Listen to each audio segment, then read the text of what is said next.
ती आहे म्हणून सारे विश्व आहे, ती आहे म्हणून सारे घर आहे, ती आहे म्हणून सुंदर नाती आहेत आणि केवळ ती आहे म्हणून नात्यांमध्ये प्रेम आहे. जागतिक महिला दिनाच्या तिला हार्दिक शुभेच्छा. हाय फ्रेंड्स, नमस्कार. मी Preetal and welcome to my channel ज्याचं नाव आहे प्रीतल्स व्लॉग. येणाऱ्या 8 मार्चला जागतिक महिला दिनानिमित्त जी सिरीज, जी मालिका मी घेऊन येत आहे त्यातील आजची तिसरी प्रतिभा.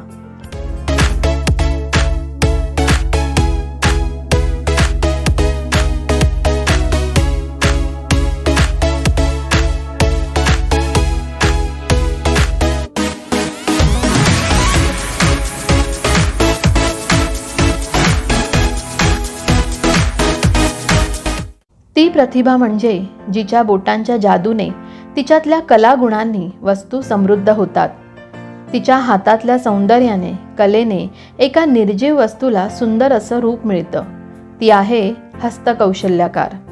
ज्यूटवर वेगवेगळे कलाविष्कार करणारी, तिच्या चित्रकलेमधून सुंदर रंगसंगती कापडांवर उतरवणारी, resin art, canvas painting, dot mandala art, quilt making, crochet work हे आणि असे अनेक आर्ट जिच्यात आहे, ती म्हणजे आजची स्त्री प्रतिभा मुग्धा वैद्य.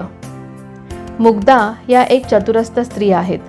त्यांचं शिक्षण MA in fine arts, art foundation course, BCom आणि MBA इन फायनान्स.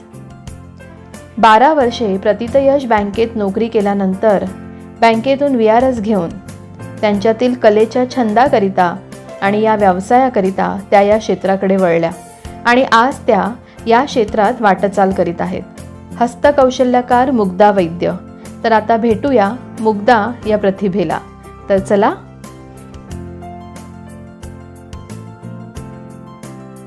मुग्धा, सगळ्यात आधी तुम्हाला खूप खूप तुमचं धन्यवाद की तुम्ही माझ्या प्रीतल्स व्लॉग या चॅनलमध्ये तुमच्या बिझी स्केड्यूलमधून त्याच्यातून वेळ काढून माझ्या चॅनलवर आला, त्याच्याबद्दल मनापासून धन्यवाद आणि माझ्या चॅनलवर तुमचं स्वागत. मी पण तुम्हाला धन्यवाद. थँक्यू. मुग्धा, मला तुम्हाला हे विचारायचं आहे की तुम्ही इतकं जे छान छान ह्या ज्या वस्तू बनवता, इतके छान तुमची चित्रसंगती आहे, तर हा जो तुमचा छंद आहे, तर ह्याचं रूपांतर व्यवसायात किंवा छंद म्हणजे हे कधीपासून सुरुवात झाली, म्हणजे थोडक्यात ह्याची सुरुवात कशी झाली हे मला जाणून घ्यायला आवडेल. अगदी जरूर. ॲक्च्युली हा माझा छंद लहानपणापासूनच आहे. म्हणजे माझी मोठी बहीण रांगोळ्या वगैरे काढायची, तर ते बघून मला आवडायचं आणि मी अगदी तिची कॉपी करायचे लहानपणी. पण नंतर मला असं एक गवसलं, म्हणजे मला रंगसंगती कळती आहे किंवा माझे रेग एकदम बारीक येते असं कौतुक व्हायला लागल्यावर मला छान वाटायला लागलं आणि मग रांगोळ्या काढण्यापासून खरं त्याची सुरुवात झाली.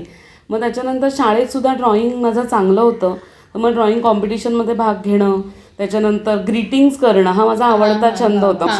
असं लहानपणापासून सुरुवात झालं. मग माझ्या मधल्या बहिणीला असं लक्षात आलं की हिला खूप आवड आहे, मग आपण हिला तशा पद्धतीचं शिकवूया. म्हणून मग अभिनव कला महाविद्यालयात ऍडमिशन घेतली फाउंडेशन कोर्सला. तर फाउंडेशन कोर्स माझा छान पूर्ण झाला, पण पुढील ऍडमिशन जरा राजकारणामुळे ते इंटरनल त्यांचा प्रॉब्लेम होता, तर ते झालं नाही. मग आमच्याकडे सगळेजण शैक्षणिक ह्याच्यात जास्त बिलीव्ह करणार होते, म्हणून मी कॉमर्स केलं. त्यातल्या त्यात कॉमर्सला मला उशिरा मी ऍडमिशन घेतल्यामुळे कॉमर्सला ऍडमिशन मिळाली, पण तेही मी आवडीने केलं. पण तेव्हा करत असताना मी मग ग्रीटिंग्स करणं कायम चालू होतं माझं. मग भेटवस्तू द्यायच्या. लग्न झाल्यानंतर मला कर्मधर्म संयोगाने ICICI बँकेमध्ये जॉब मिळाला. मग जॉब मिळाला म्हटल्यावर आपल्या मध्यमवर्गीय कुटुंबात त्याला प्रायोरिटी देण्यात येते. मग मी 12 वर्ष जॉब केला. शेवटी मी अपना सहकारी बँकेमध्ये होते जॉब सोडताना. पण तो जॉबचा काळही माझा छान गेला, कारण मग तिथल्या मित्रमैत्रिणींना वाढदिवसाला भेटी देणं, तिथेही रांगोळ्या काढण्याचं भरपूर मला सुख अनुभवता आलं. आणि त्याच्यानंतर मग व्यवसायात रूपांतर करायचं किंवा आपली आवड आता वेगळ्या प्रकारे जपूया असा एक विचार मनात आल्यावर ते 2 वर्ष स्वतःशीच द्वंद्व होतं माझं की हा जॉब सुखाने जे एक महिन्याला एक रक्कम येते आपल्या हातात, ती सोडावी का न सोडावी, एक असं सतत मनात यायचं. मग माझ्या मिस्टरांची, मी, माझ्या दोघी बहिणी, बाबा यांच्याशी खूप चर्चा केली ह्या विषयावर. सासू सासरे सगळ्यांशी मध्ये मध्ये बोलत होते. मग त्याच्यानंतर मला चिल्ड्रन बेडरूम पेंटिंग्स मी काही केली. म्हणजे त्याच्यात एक वेगळा आनंद त्याच्यात मिळाला. आणि मग हळूहळू मग तो निर्णय एकदा कधीतरी घेणं भाग होता. म्हणून 2019 साली मी जॉब सोडला आणि मग घरी सांगितलं की मी असं असा जॉब सोडलाय आणि आता मला हेच करायचंय, पण स्वतःसाठी काहीतरी करूया. आणि माझ्या नवऱ्याने असं सांगितलं की तुझा आनंद हा मला महत्वाचा आहे, म्हणून मग आम्ही तो निर्णय घेतला आणि जॉब सोडला. जॉब सोडल्यानंतर मग मी एक फेविक्रिलचा TTCचा कोर्स केला, टीचर ट्रेनिंग कोर्स. आणि मग शाळेतल्या मुलांना शिकवणे, कोर्सेस त्यांचे घेणे, इथपासनं ह्याची सुरुवात झाली. आणि मग पुढे त्याचं व्यवसायात रूपांतर करावं असा एक विचार मनात आला. अतिशय छान. म्हणजे मला ऐकून खूप मी भारावले की तुम्ही म्हणजे इतकं धाडस केलं की तुमचे बँकेसारखा जॉब सोडून तुम्ही छंदाला पूर्ण वेळ आणि तेही व्यवसाय करणे हा तुम्ही दृष्टिकोन ठेवून केलात. ज्या मिस्टरांनी तुम्हाला खूप छान सपोर्ट दिला, त्याच्यातच असं म्हणतात ना की फॅमिलीमध्ये नवरा किंवा बायको ह्यांचं एकमेकांना खूप सपोर्ट हवा, तरच आपण पुढे जाऊ शकतो.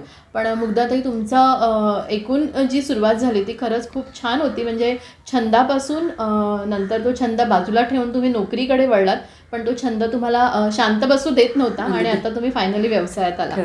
अतिशय छान सुरुवात आहे तुमची. आणि ह्याच्यातून कदाचित नवीन मुलींनी किंवा ह्या स्त्रियांनी ज्यांचे काही छंद असतील आणि ते असे त्यांच्या मनात ते तसेच राहिले असतील किंवा त्याला काही वाटा मिळाल्या नसतील, तर मुग्धाताईंचं हे उदाहरण तुमच्यासाठी अतिशय समर्पक आहे. आणि त्यांच्याकडून तुम्ही खरंच हे शिकायला हवं की आपल्यामध्ये एखादा छंद असेल तर तो नक्की जोपासावा. तर मुग्धाताईंना आपण आता पुढचा प्रश्न विचारूया.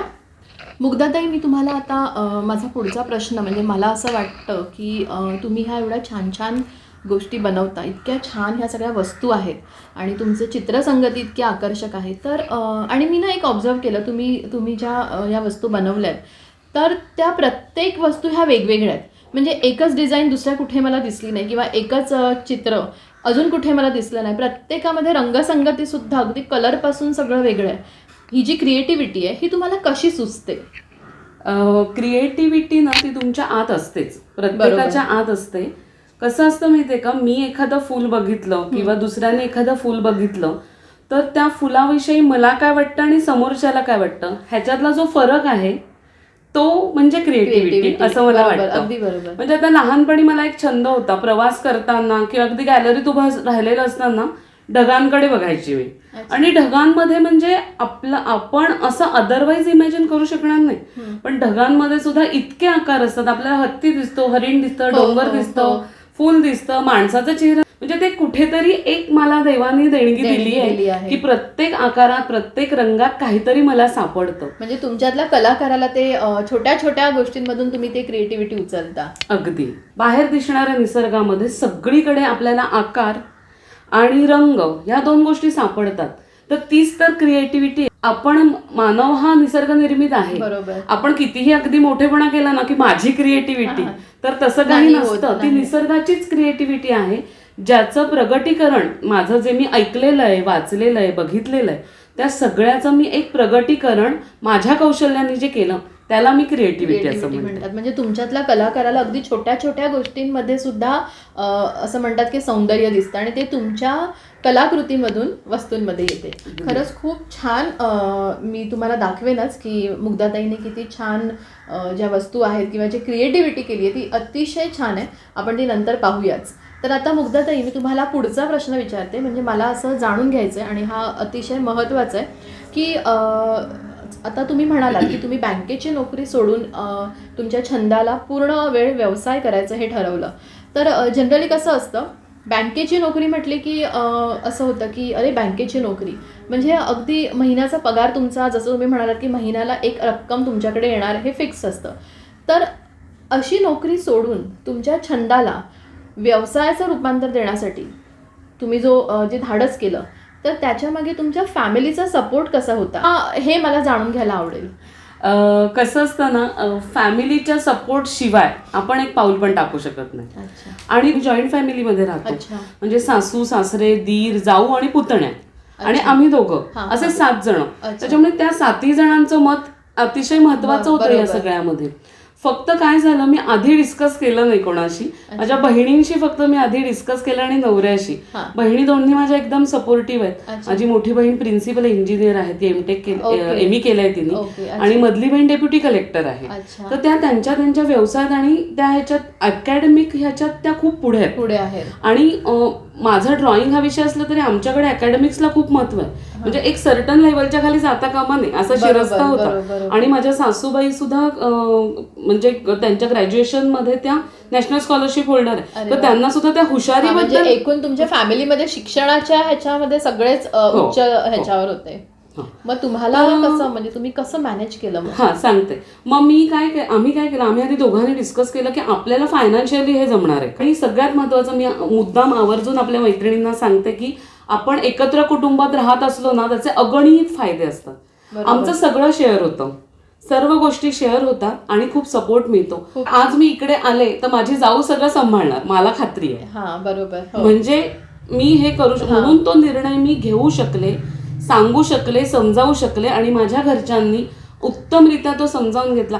आता जेव्हा कोणी माझा दीर, जाऊ, नवरा किंवा सासूबाई, सासरे असं त्यांच्या मित्रमैत्रिणींना सांगतात आमची मुग्धाना हे करते असं बघा, तर ते मला इतकं सुखावून जातं. त्याच्यामुळे मी एक सांगू इच्छिते की तुमच्या मनात जे आहे ते बोला. तुम्ही बोललात आणि मदत मागितली तरच तुम्हाला मिळणार नाही.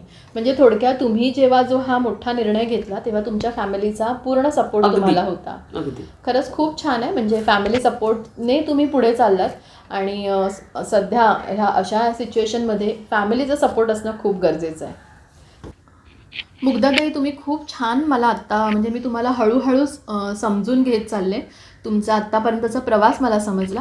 पण ना एक मुग्धाताई मला हे विचारायचं आहे, कारण सध्याची ही जी परिस्थिती आहे, गेले 2 वर्ष कोरोना पॅन्डेमिकमुळे आपल्याला प्रत्येकाच्याच आयुष्यात काही ना काहीतरी सिच्युएशनला त्यांना फेस करावं लागलं. तर तुम्ही मगाशी म्हणालात की तुम्ही 2019मध्ये बँकचा जॉब सोडून ह्या व्यवसायात तुमचा छंद जो आहे त्याला तुम्ही व्यवसायाचं रूप दिलं. तर मला हे विचारायचं आहे की ह्या व्यवसायामध्ये, कारण 2 वर्ष तर सगळंच बंद होतं, तर तुम्हाला तर काही अशी सिच्युएशन आली का की तुम्हाला असं वाटलं एक क्षण की मी हा घेतलेला निर्णय चुकीचा होता, किंवा तुम्हाला काही ऑब्स्टॅकल्स फेस करावे लागले का? आणि जर तसं असेल तर तुम्ही त्याच्यातून कसा मार्ग काढला? ॲक्च्युली कसं 2019मध्ये मी जॉब सोडला आणि मग माझ्या तसं कलेच्या ह्याच्यामध्ये खूप गॅप गेली होती. तर आपण काहीतरी नवीन करतोय तर ते 100% छान असलं पाहिजे, प्रोफेशनल असलं पाहिजे अशी माझी इच्छा होती. म्हणून मी विविध गोष्टी शिकत गेले आणि प्रॅक्टिस करत गेले. त्याच्यामध्ये मी जसं मगाशी सांगितलं तसं TTCचा कोर्स केला, फेविक्रीचा. त्यांनी मला खूप व्हिजन मिळाली की मी अनेक गोष्टींमध्ये अनेक माध्यमात काम करू शकते. तर मी तो 2020 पर्यंत तर ना मी रेझिन आर्ट करून बघ, डेकोपाच करून बघ, डॉट मंडला करून बघ, कॅनव्हासवर पेंटिंग करून बघ, छोटी छोटी पेंटिंग्स करून बघ, विविध किंवा कपड्यांवर करून बघ, साडीवर कर, ड्रेसवर कर, असं ओढणीवर कर, असं करून बघत होते. खूप वेगवेगळं मी क्रोशे काम करून बघ, जे मी लहानपणी शिकले होते आईकडनं, क्रोशे काम करून बघ, असं विविध मी करत थोडं शिवणकाम करून बघ. म्हणजे खरं सांगायचं तर एक 10, 12, 15 प्रकार मी करून बघितले आधी. म्हणजे 2020 पर्यंत? हो, 2020. म्हणजे मला 1.25 वर्ष जवळजवळ मला नक्की काय करायचं आहे हे ठरवण्यात गेलं. अनेक गोष्टी करून बघितल्या. मग त्याच्यातलं कापड हे माध्यम मी ठरवलंय आता. आणि मी त्याच्यातच विविध प्रकार, जसं पंच निडल सांगायचं राहिलं. पंच निडल हा वेगळा प्रकार आहे, आपल्याकडे भारतात फारसा प्रचलित नाहीये, पण तो मला आवडला, मी केला, माझं शिकले आणि तो मी करते. युट्यूब हे उत्तम माध्यम आहे सर्व शिकण्यासाठी, तर ते मी करत गेले. आता असं आपण बघा, कायम कसं वाटतं की पॅन्डेमिक आलं आणि सगळं थांबलं. हो, बरोबर. तर असं नाहीये, सगळं थांबत नसतं. कसं असतं, मला असं वाटतं की सगळं थांबलं म्हणजे जसं नदी एका ठिकाणी येऊन थांबली किंवा ओहोळ एका ठिकाणी येऊन थांबला, तो थांबत नाही, तो मार्ग बदलतो आणि आपल्या मार्गाला लागतो. तसंच झालं. म्हणजे काय झालं की पॅन्डेमिक आल्यानंतर थोडी धाकधूक होती, अरे आपण हे नवीन काहीतरी सुरुवात केली आणि आता हे सगळं थांबतंय की काय म्हणतील, सगळे म्हणतील बघा हिला स्वतःचं नाही तर दुसरं ऑब्स्टॅकल आलं. पण मी प्रामाणिकपणे सांगते, मला अजिबात एकही ऑब्स्टॅकल आलं नाही. उलट मला हे जे पॅन्डेमिक आहे ती संधी म्हणूनच मिळालं. अरे वा. आता संधी म्हणून कसं की सगळेजण आपापला व्यवसाय धंदा घरून करू लागले. हो, अगदी. मुंबई सारख्या किंवा मोठ्या शहरांमध्ये कुठे प्रवास करून कोणाला जायचं नाही. बरोबर. सगळ्यांना वेळ मिळायला लागला, सगळे सोशल मीडिया वापरायला लागले. मग काय, आपल्याला संधीचं दार उघडं झालं की इंस्टाग्रामवर टाक, फेसबुकवर टाक, व्हॉट्सअपच्या स्टेटसला टाक, सगळं जे मी नवीन करून बघत होते ते सगळं सोशल मीडियावर टाकत गेले. मग समोरून मला इन्क्वायरीज यायला लागल्या. मग त्याच्यातनं मला खूप छान रिस्पॉन्स मिळाला. म्हणजे एका गव्हर्नमेंटच्या हळदी कुंकवाला मी 100 ज्यूटच्या पिशव्या करून दिल्या. अरे वा, असं छान. मग 20, 25, 30 असं मला वेगवेगळ्या ऑर्डर्स मिळत गेल्या त्याच्यातनं. आणि तो सगळा जो वेळ आहे तो मी घरी पण खूप छान देऊ शकले. मला एकच सांगायचं आहे की कुठल्याही गोष्टीकडे आपण त्याची सकारात्मक बाजू आधी बघितली तर अडचणीचं रूपांतर संधीत होऊ शकतं. खूपच छान सांगितलं मुग्धाताई, तुम्ही खरंच खूप छान सांगितलं. कारण सध्याच्या या परिस्थितीमध्ये अगदी प्रत्येक जणाने आपल्या स्वतःवरचा कॉन्फिडन्स म्हणजे कॉन्फिडन्सच राहिला नाही की आपण काय करू आणि आता ह्या सिच्युएशनमधून आपण कसं बाहेर पडू. पण तुमच्या उदाहरणामुळे अक्षरशः हे समजू शकतं की मुग्धाताईंनी ह्या पॅन्डेमिकच्या सिच्युएशनमध्ये पॉझिटिव्ह बाजू पाहून आणि त्याचा पुरेपूर उपयोग त्यांनी स्वतः त्या शिकण्यापासून आणि नंतर शिकवण्यापर्यंत त्यांनी ह्या 2 वर्षाचा उपयोग केला. म्हणजे मुग्धाताई, तुमचं हे उदाहरण खरंच खूप स्फूर्तिदायक आहे. आणि माझ्यासारख्या माझ्या मैत्रिणींनीसुद्धा असं मला वाटतं की त्यांचे हे विचार आपण आपल्यात नक्कीच मुरवायला हवे. तर मुग्धाताई, मला ना तुम्हाला असं म्हणजे तुमचं एकूण जर्नी मी आत्ता ऐकली, तुमची अगदी सुरुवातीपासून, मग तुमचे बँकेचा जॉब सोडण्यापासून, मग हा छंद, त्याच्यात तुम्ही नवीन शिकण्यापर्यंत आणि आत्ता व्यवसायात. तर मला तुमची एकूण जर्नी ही खूपच इन्स्पायरेशनल होती. म्हणजे तुमचा हसरा चेहरा, कारण मी आल्यापासून पाहते तुम्ही सगळ्या गोष्टी खूप छान आम्हाला समजावून सांगत आहात. तर मुग्धाताई, तुम्ही आम्हाला किंवा माझ्या मैत्रिणींना ह्या महिला दिनानिमित्त, म्हणजे आता येऊ घातलेला जो 8 मार्चला इंटरनॅशनल वुमन्स डे आहे, तर त्यानिमित्त तुम्ही आमच्यासाठी काय मेसेज द्याल किंवा आम्हाला काय संदेश द्याल? माझ्या मैत्रिणींना आणि माझ्या व्ह्युअर्सला नक्की आवडेल तुमचा तो मेसेज ऐकायला. मी स्वानुभवातनंच तुम्हाला एक गोष्ट सांगते, मैत्रिणींनो, खास करून महिलांना हे सांगायची खूप गरज असते की तुम्ही स्वतःचं ऐका, स्वतःच्या मनाचं ऐका. तुम्हाला काय आवडतं ते तुम्ही लोकांपुढे मांडा. त्याच्यातनं व्यवसाय होईलच असं नाही, पण त्याचा उपयोग, प्रत्येक गोष्टीतनं पैसा मिळायला पाहिजे हा उद्देश ठेवता कामा नाही.